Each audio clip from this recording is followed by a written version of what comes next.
আব্বু একবার কয় কেন পড়তে বসিস না, আম্মু একবার কয় কেন লিখতে বসিস না। কি করে বলি আমি পড়ালেখা ভালো লাগে না, ভালো লাগে না। আমি যদি বলি একটু করব খেলা, আম্মু বলে খেলবি কেন দুপুর বেলা। আমি যদি বলি একটু করব খেলা, আম্মু বলে খেলবি কেন দুপুর বেলা। আমি যদি হতাম মা বাধা নিষেধ করতাম না, আমি যদি হতাম মা বাধা নিষেধ করতাম না। আমার মেয়ে বলতো আমায় কত ভালো মা, কত ভালো মা। আব্বু একবার কয় কেন পড়তে বসিস না, আম্মু একবার কয় কেন লিখতে বসিস না।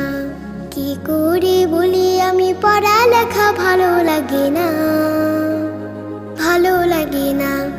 হঠাৎ যদি